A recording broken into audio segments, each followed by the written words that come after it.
Hi, everybody. Welcome again to our next guest with Donna and Sandrine. And I'm Donna. As the series is just getting started, let me again take a little moment to explain to you what we are all about. Our next guest, we're here to bring you the real stories of the people behind the titles. You can expect guests from all kinds of industries, from business, from academia, and actually from anything in between. We uncover the moments, the mindset, the missteps, everything that they did to earn them their stripes. And in each episode, either Sandrine or myself, we invite people from our personal network, some that wanted to be here, some that we forced to be here. I'm kidding. Or someone that we got introduced to, That's me. and someone we admire, someone with a story worth hearing. And today's guest was invited by Sandrine. They know each other really well. I'm going to be listening and asking some critical questions, and of course, discovering who he is behind the stripes. Damien Poelhekke, welcome. Welcome to our next guest. Thank you. Welcome to both of you. Thank you, Damien. Let me quickly introduce you because for the people who never heard about you, so Damien is CEO of La Redoute Southern Europe, but you are also global director of B2B, so carrying many hats. I have to say that when I first met Damien, I thought, wow, this guy has presence. He has this natural charisma and a way of telling stories that pulls people in. Damien leads with both strategic and clarity and human connection, whether he's scaling global B2B or steering La Redoute into the future of retail. I'm excited for you, Damien, to hear your take on leadership, transformation, and staying grounded in fast-moving times. Thanks a lot for being here. Thank you. My pleasure. And nice to see you both again. It's so nice to meet you. We welcome all our guests. I always want to start with, this one question, since we're giving you this virtual stage. If you walk onto a stage, what song would you like to be playing in the background? Or, what's your introduction song? It's a good question. And I never really thought about it, but I always get very happy when I think about this song. I don't know many people, French people know it, but it's like Douli Douli Douli Saint-Tropez, and then it's like this vibe that everyone gets very happy, and it's like also a comedy with finesse, and I don't know, it makes me happy. So Yes. happy memories. So that's what I like to think. I would play that song. Nice. So when you walk onto the stage, we're already in a happy mood. Thanks We're for all setting the dancing. scene. And actually, yeah, this is also like a really summary, like you said, upbeat and elevating like music. And that also rings a bell to me because I see you, obviously, I see all your events happening online through LinkedIn. When was the last time you were on stage? Getting curious. Actually, it was 2 3 weeks ago. It was a highlight for my personal life as well. Was an event in Madrid to present. Well, it was like a award show, and I had to speech for 2 minutes in Spanish. And so my Duolingo classes they paid off. So it was like a personal achievement for me to present in Spanish a new language that I tried to learn. So that was fun and scary too, but mostly fun. Wow. Wow. So that was your first time like speaking in Spanish on stage because I feel that public speaking is already can be already daunting, at the same time exciting. Yes. So how did it feel to you? Well, it was quite funny already because like it was quite an official event from a newspaper, and arriving there quite formal, everyone in a blue suit, only men almost. And I misread it, so I came there still in a suit, but more like beige, more summer outfit if you would go to a wedding. So I was the only, different, how you say that, the odd duck in the crowd. And already I was like, okay, I missed the note. But no, it was fun. It's, as you say, it's also, yes, it's nervous every time you go to speak on public or even smaller stages. But the moment you're there, it gives you a lot of energy, and that's a really, at least I like it. And then you can start the show, and hopefully people like it, and it feels Nice. good. It feels So good? you're based in Spain. Just a quick one, just so that our audience knows. You're based in Spain. Yeah, sorry. Yeah, I moved to Spain 1.5 years ago, to Barcelona precisely, to take on the role at La Redoute to lead Spain first, and then quite recently also took on the global B2B challenge, and also became responsible for Portugal. And before Nice. that, yeah, living in the Netherlands with a few stopovers in Berlin, in London, and some other countries. So now enjoying life here. Nice. Yeah, it sounds like a real globetrotter, and there is like the sense of, it feels to me like really openness, huh? Because as you mentioned, like you don't speak Spanish, right? Or you are, how would you describe yourself like when you moved to Spain? Like how Uh, was it? I spoke a little bit of Spanish, so I had a few people in the past that I learned Spanish from, and always enjoyed most of my friends that came from Spain, so good relations with them. But yeah, no, every time you come somewhere, it's I think both for you as well, Sandrine and Donna, you've been to places as well. It's like it's always scary when you move to a new country, a new culture, and you don't know what to expect. But at the end, it's the best decision Yeah. ever, and it's like you learn, you discover new culture, new people, and yeah, the unknown is already well always an unknown. But once you overcome the unknown, you actually make new friends, you make new adventures, and Hmm. so it's the best thing that could happen to anyone. Hmm. Hmm. Mm. Yeah, you took on like different role, huh? I mean, just to give a bit of background and context, like to the audience, you used to work like for May.com, you used to work like for Zalando, you took on like different also entrepreneurial position, also to build also like your own organization. What makes it like so different now in your current role, or what is something that you feel like really great or satisfied with? What I always been on the brand building side. So I really love building brand experiences to enchant or to give a special, I would say, like feeling or added value to people's lives. And I think it started when maybe you've been there, yes or not, but like in Berlin there was this secret place, like you had this club, Salon Wilde Renate, and then underneath in the dungeon, a few artists, they created like a labyrinth. So you would go in there, and all your senses would be challenged, and I always find it a very miraculous experience. And I make the same bridge to brands, because at the end, yes, the product needs to be great, but why do people actually engage with your brand, with your product? And I think it's because you give them that something extra, that emotional connection. And I love to create that in the roles that I have, for the brands that I work with, the teams that we try to achieve that. And that's what I always enjoyed at Zalando, at May.com, or my own beauty startup that I had. And now what makes it different with La Redoute, you join like a powerhouse, like a brand with 180 years of legacy and history, and a lot of love, Yeah. especially coming from French households. But it's also in a very challenging market environment, and being part, which is basically like a transformation mission, makes it very exciting to take what's there and to use some of the things I learned working with the local people, and trying to Yeah. transform, trying to find new innovative methods in order to get back at yeah, at strong growth, and finding back again that brand love that we want to Mm. accelerate in all our markets.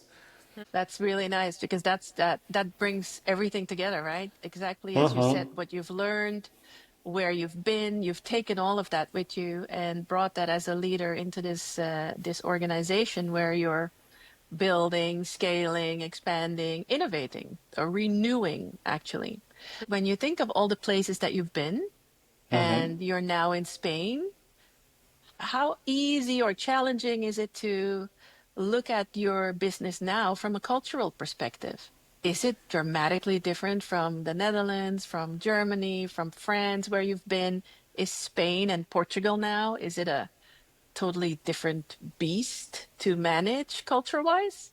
It's I think yes. I think it also depends a lot on the people in the offices. I think yes, you have the cultural differences based on the people that are from that Yeah. particular country or culture, but It's yeah, it's I think at one point a culture that you can shape yourself a little bit. So working now again like in a satellite office, like you have a smaller team, so you can influence much more how the dynamics are, how people work together, and how the engagement is. So I think that's where it's easier to influence, to have an impact. And also at bigger companies where hundreds of people are there, you're more a number, so it's a bit harder. But generally, yeah, I would say there are a lot of cross-country differences in culture between them, and that's more personally for me. But working in London, for instance, for me it was very much a choice. Okay, ambitious career, so many opportunities there, and the work ethics are very high. I'm not saying that's not the case in the others, but like it was really a mindset of like growth, work, and then the life balance outside of work was a bit more rushy, a bit less qualitative, and that's what I find much more back here in Spain, for instance, where people work a lot, hard, but you have a better balance because outside the working hours there are so many more things to engage with others, to enjoy nature, to be more outside. So I think every place has a different moment, I think, in everyone's lives and the phase that you're in, and yeah, they complement very well to one another, at least for me. I love the way that you describe also like how you challenge yourself from one environment to another, and you compare that like to Wilde Renate. For the people who know like Berlin, this is like a club, and you discussed about like this whole experience that you have like to offer as a brand and the sense of like emotion and embodiment. At the same time, like yes, entrepreneur is also like getting out of your comfort zone and getting also facing new emotion, facing new experience. You discussed that La Redoute is a big corporation. It's a big company. How do you manage to bring your entrepreneurial mindset in such a well-established company like La Redoute? How to bring the entrepreneurial mindset? I think it's really trying to first create like a safe, I would say, a safe environment where people can be who they want to be. And it sounds a bit cliche like, but I think it's important somewhere, because I know everyone tries their best, work hard, works a lot, and if the results are not there, then it's very easy for other people to judge them, or they can feel the pressure. And so my responsibility as a manager is to take away that pressure. So whatever happens, I take the blame, I take responsibility. So then to let them feel safe, and then by doing so, hopefully create an environment or a culture of test and learn. And I rather have them to fail and learning from the mistakes that we make, but at the end of the day, knowing that it's okay to fail because I'm there, and I make mistakes too, and at least let's try, and we try as a team, and it's there where I would say the team spirit is very, very important to achieve and create that mindset. And it's, yeah, in a weird way, as you know, in startups, it's all about speed, and you want to do as much as you can. And then in a big corporate startup, you want to achieve or see that speed, but then you're blocked by legacy systems, and it takes more time and patience. But try to get the wins that you see, and sometimes it forces you to be, in a good way, more creative. And from that, especially from all of us with a startup background, it forces you to come with new ideas, and they are often the best ones. Yeah. Do you miss though being, working on something that you can call like really your own? Because I mean, even if in a corporation, you still have to follow certain Rules. lines, I guess. Yeah, there's Yeah. certain rules. And Processes. if you're an entrepreneur, you can really decide, next day, you know what, we're going to shift gear. We're going to go Yeah. 180, do something different.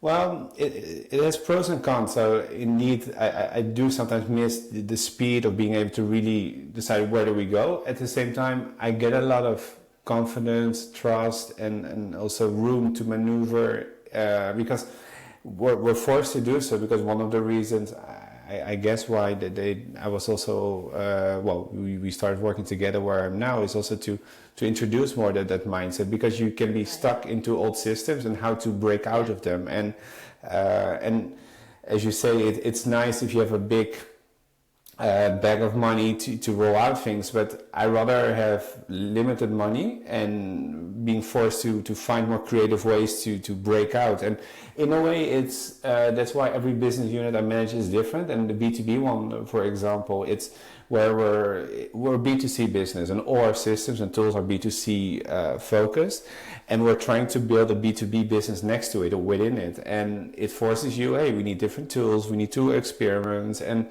so you create, you have more that entrepreneurial mindset within. And at the other hand, I'm also grateful because you have great people around you. You have people that can actually do work, they're specialized. And if you're in a startup alone, like you sometimes don't know where to start, what to do, who to call, and it's less stressful now. So I think my white hair is turning black again. So I'm very happy. And I can totally like relate to that. There are like pro and cons. I mean, I can see this because I moved like from corporate to now like being a freelancer. So the way that you can be creative with like less, budget or less possibilities put you out of your comfort zone, and then you discover like new facets of yourself.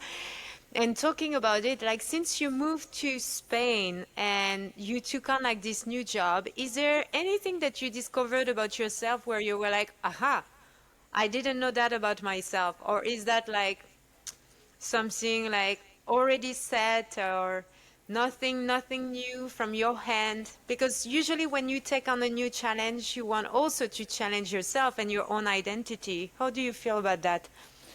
I think in many ways, yes. I don't know if it's only to do with work. I think it's also maybe the phase of life I'm in. So I think moving to Spain also forced me in a very healthy and good way to spend more time with myself, with my family, and that makes you think about things more and take different decisions. So I feel much more in balance, much more healthy, much more happy in a way than I used to be before. And so that's more on a personal level. And with work as well, it's what I said, like now I'm suddenly managing much bigger teams and different countries. So that's a bit stressful at times because you need to manage the travels, also being there, and I have a very high sense of responsibility, so I don't want to let my teams down either. But you learn a lot of new things. But to me, I think most on a personal level, that would be the biggest change that I experienced moving to Spain. But that's, as I said, I don't think Spain is the main reason for that. It's me turning more mature in life. I think that helps. But it's quality of life definitely improved, and I think that makes me happier too. No, you've got a lot of responsibility in that current job that you have, and I can only imagine the size of your teams and now expanding into other regions as well. How do you relax? Like when you have such a high responsibility and so much to do, how do you relax? I think talking with you and Sandrine helps a lot, so you can let go. No, it's Meditative. It's meditation, exactly. No, but it's, as I said, like I have more light here, I'm more outside, and that's what I discovered. Like I love to be in nature. I go a few times a week. I ride a bike in the mountains, or in the morning before I go to work. I have the sun, the blue sky. So that's what helped me to relax. And yes, I feel that I'm working more than I used to do before. At the same time, it's also very, how do you say, like relaxing to know that you have a family here, that you have more time. I have more quality time for myself, and I think that's the thing that I did not have before. I was more living in the moment, rush, and then also in personal life, it was rush, and now it's more tranquilo. It's happy times.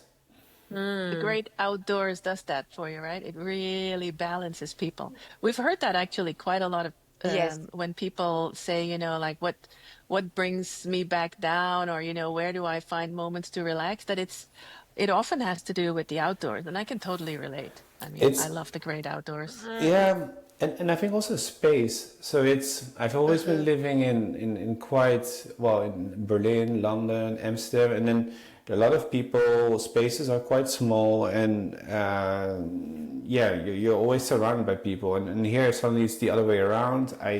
Yes, I miss my friends and family, but that means I have more time for myself. So on a Saturday or a Sunday, like it's not, oh, who do I need to see or what I'm going to do, but it's more, hey, what do I want to do? And I think that makes Yeah. the biggest difference. And then I make decisions and choices for myself, and that helps me to relax. And it's frightening somewhere too, because before living in a city, or still I am, but it was, well, what's the next step? I go outside the city, but then I'm gonna miss all the restaurants, the busyness, the work, and you actually realize, no, it's good for you, but still it's a big step, and yeah. Mm-mm.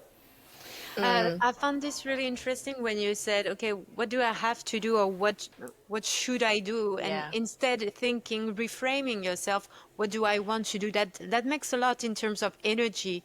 Something that is like draining you, like that is Mm, pouring your energy out, and something that is elevating you, like creating creation. Oh, what do I desire actually? What do I want to do, or what will I do? There is more of a pull to something, and this is true that sometimes we are in this do. I would say like hamster wheel, and without like taking the pilot view, and without just being the being. So that's where do you feel, or when did you feel that this shift for you was needed in your work life?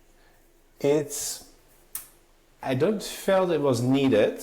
I just Mm-hmm. what you said earlier, like I was always busy, or still am somewhere, but like with your career, like how can I do the next step? How can I find a new job? How can I earn more? How can I get more exposure on LinkedIn, more likes if you want? But like, how could you elevate your status for mostly for myself, but also for the outside world? And it was there with my now fiance that we were saying, hey, let's turn it around. So what if we first think of what do we want, where do we want to live, and yeah. then how can work or a job be part of that, or more an enabler? And when you turn it around, then you actually realize maybe you come to different conclusions. And for me, or for us, it was okay.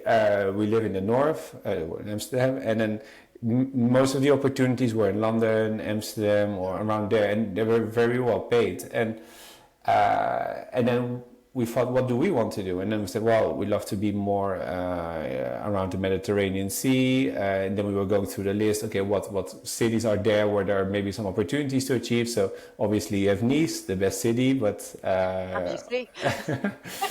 but then you don't have much else. You have Barcelona, you have Marseille, you have Rome, but all of them, with the exception of Barcelona, they don't really offer like a very international and Yeah. also Mm, in our scene actually, e-commerce and in tech, like a very good environment. And so then it was quickly okay, Barcelona. Then what's possible there? And then long story short, you turn around your priorities, and I think that makes you make different decisions. And you, at the end of the day, what you wake up on, what you do, it's most important, and then the rest will follow. And it's easier to say now, but it's not being too much bothered about career, money, status, because at the end of the day, it's your happiness, your well-being. It's seeing friends, it's seeing you too, it's doing yeah things that you like, basically.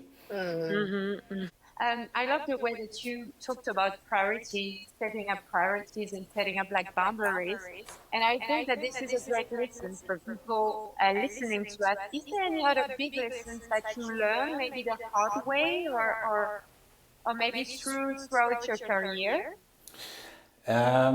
What I said earlier, I would always recommend people to have that experience abroad, or it could be something else. It could even be a move to a new city in a country, but like pushing yourself out of a comfort zone. I think that's when it opens or exposes you to new I call them adventures, but new opportunities, but also new threats, new everything. And it's there where you learn and develop yourself, and hopefully in the right direction. But it's where you asking yourself those questions and letting yourself be challenged in that way. I think really helped me to develop myself personally, but at the end also professionally. And it's following your heart somewhere.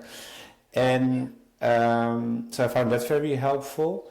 And I wish that with the knowledge I have now, it's like be more bolder, like pursue your dreams or what you want to do much earlier on. Like I said, I started boring in a corporate in a bank. Then I was lucky to join Zalando and another startup. So I'm quite lucky with some of the names I worked with, but basically, if you have a good idea, go for it. And I think what's the downside that we're already very privileged in a way, and I know that myself, especially, probably in a way more because already being a man compared to a woman that you both are, and other things. And just try. Don't be afraid. There's always something that will work out, and but it's not always easy for everyone. I realize that too. But that's No. more in my situation that would be applicable.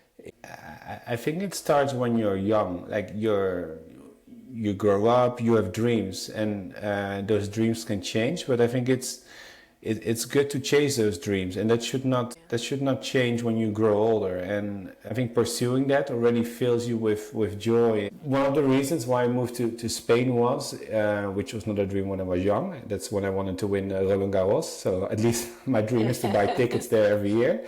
But it's since a few years I really wanted to move to Spain because I fell in love with the people, I fell in love with the culture, and that's when I was a few years ago. I was like, well, let's try to make it happen. And I found someone that shares the same love. And yes, on many aspects, it's maybe not ideal, friends, family, or maybe some career perspective. But on a lot of other things, what I said, it gave me happiness. And it confirmed what I want to do more. So next step, hey, how can I be more integrated here, or what I said, learning the language. And so it's personal for everyone. Talking about like piece of advice, because we are also like in this part where we're talking about wisdom.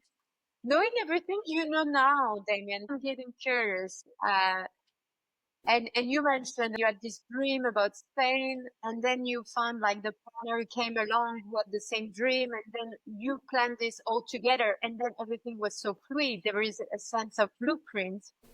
What, looking back to your journey, what would you say, or what piece of advice would you tell your younger self, knowing everything you know now? Woo-hoo. Yeah, that's an easy question. No, It's really easy. I'm an easy person, as you know.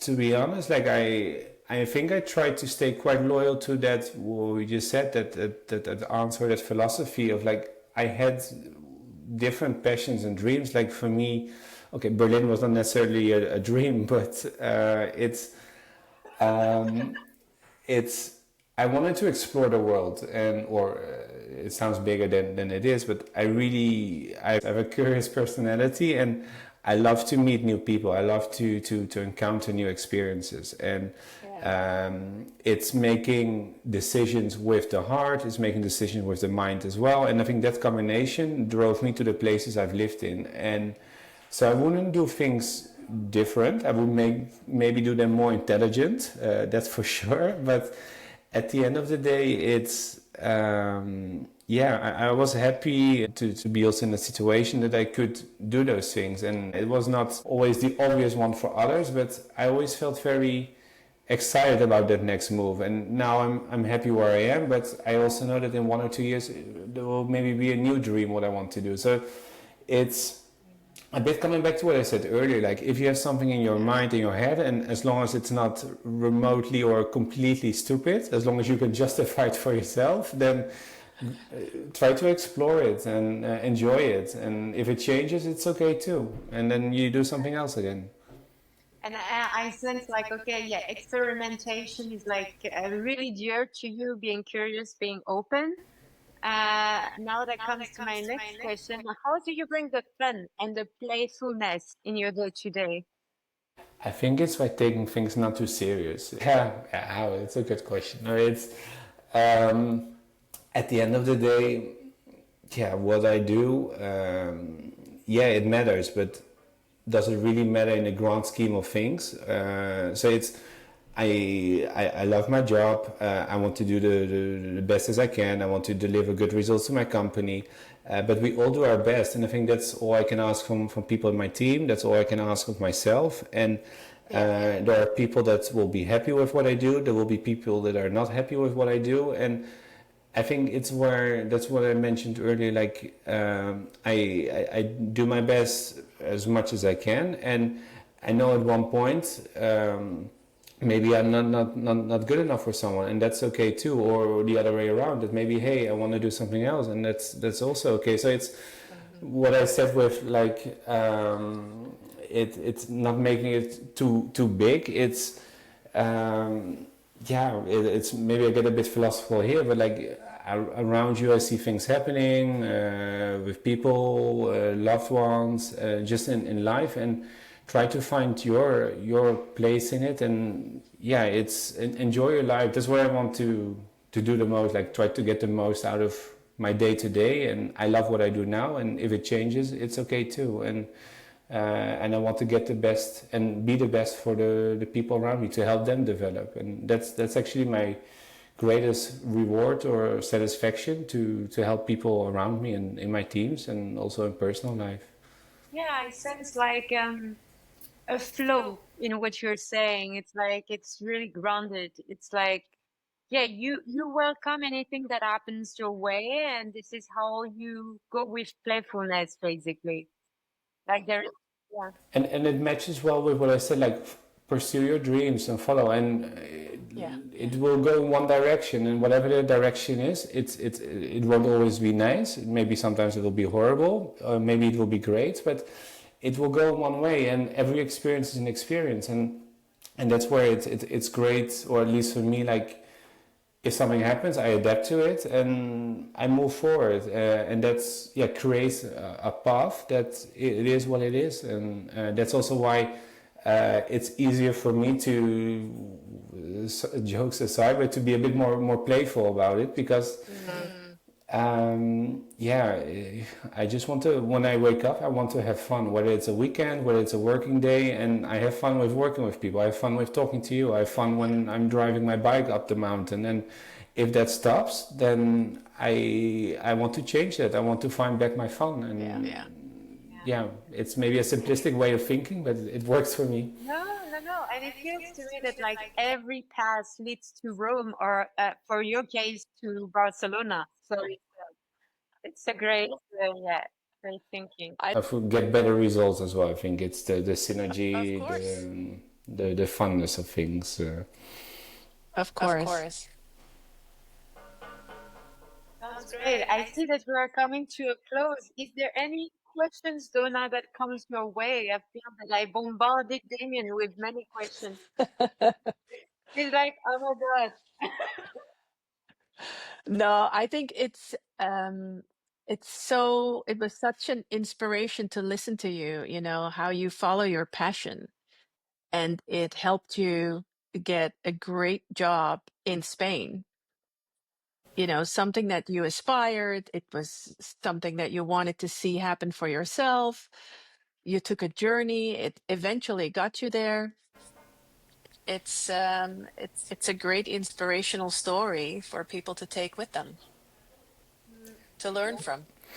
No, thank you. And yeah, yeah, it's hard to describe, but it's what I say. Like it's for me, it comes in life phases, and uh, when I'm younger, I still don't know what I want to do, but at least I know what I do today. I want it to be something meaningful, something that where you said it's playful or fun, something I'm proud of doing every day, and that can change. But it's yeah, I'm happy with the journey, which was not well, was very easy in many ways, but sometimes also difficult moments. But it creates also who we are, and and great learnings, and that makes it interesting also to work with other people to hopefully inspire them a little bit and to still learn from everyone. So it's a great combination of things. Yeah, it felt at first, like talking about your journey, that it didn't feel like at the first glance linear, but at some point when the stars were aligned, then it worked for you. Yeah, I wouldn't know if the stars are aligned yet, but like it's they're Probably 50-100. exactly. I think there are many dreams, and I think that's for everyone, and it's great to have them. Yeah. So to keep on pursuing them, both personal and professional. Great, thank you, Damien. And you, Thank you so much for being here. Thank you for taking the time and making time for us. I mean, we started this show out of our passion for, giving people a stage to keep all the human conversations in business going. And so we are super happy to have all our guests, and it was an honor to talk to you. Thank you for making time. thank you, both of you, and hope to see you soon in real life, not only digital Yes. in the studio. Yes. See you at the Roland Garros. Exactly. Soon, very soon. I expect pictures. Yeah, videos. We'll do a Yes. second podcast there. Yes. Thanks a lot. Bye bye. See you next time. Our next Thank you, everyone.